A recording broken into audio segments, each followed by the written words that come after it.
आहे का? का नाही क्रेडिट? का नाही क्रेडिट?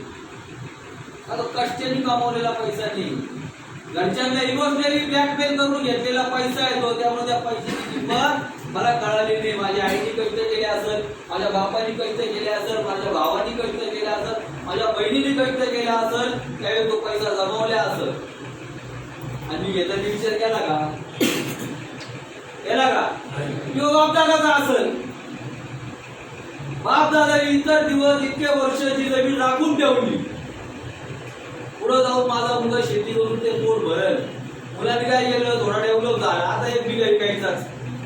1 बिघा ऐकला, नोटा आल्या, चालला डास मारला. एकटं जात नाही, 2-4 जण घेऊन चालला. कारण 2-4 जण अरे पाटील पाटील वा वा वा वा पाटील चालला हवेत पुढे. परत हवेत उडाला लोकांना घेऊन उडाला. उडाला तर उडाला, लोकांना घेऊन उडाला, पैशाला उडावलं. नंतरची परिस्थिती काय? पुढच्या वर्षी पुढच्या महिन्यात चालला दुसरा बिघा. हळूहळू एकदम नशा तुमच्याकडून काही हिरावून येणार नाही. हळूहळू येते. स्लो पॉइझन येते. स्लो कसं पॉइझन आहे? स्लो पॉइझन आहे. डायरेक्टली तुम्ही पॉइझन घेऊन एकदाच खात्मा होणार नाही येतो. ते पॉइझन जरी बरे एकदाच माणूस वरती जाणार आहे. पण हे पॉइझन कसं आहे? Slow poison. हळूहळू हळूहळू हळूहळू माणसाला घेतात.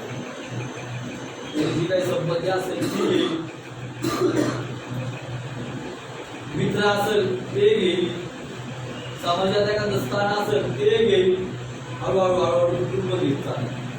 आता याचं वर्णन जर तुम्हाला सांगितलं कुटुंब कसं काय, काय जण अशा बसलेले असतील तुमच्यात काय 10 रुपये त्यांच्या बायका निघून गेलेले, लेकर निघून गेलेले आहे का? पण तुमच्या दृष्टी आहे का?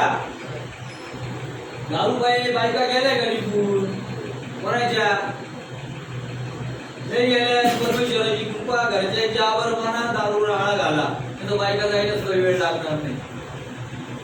नोकरी गेली का? नोकरी कोणाची गेली का? नोकरी नाही गेली, त्याच्यात ती घरच्याच्या आवर माना. धंदा गेली तर कशावर आळा घाला, जायला वेळ लागणार नाही. आता संपत्ती गेली आहे कोणाची? आर्थिक नुकसान कोणाचंच झालं नाही का? कोणाचंच नाही. आता तुमच्यातला एका व्यक्ती बसलेला नाही का ज्या व्यक्तीचं आर्थिक नुकसान झालेलं नाहीये म्हणून. आज मी तुम्ही शारीरिक दृष्टिकोनातून इथं बसलेले, मानसिक दृष्टिकोनातून इथं नाहीये.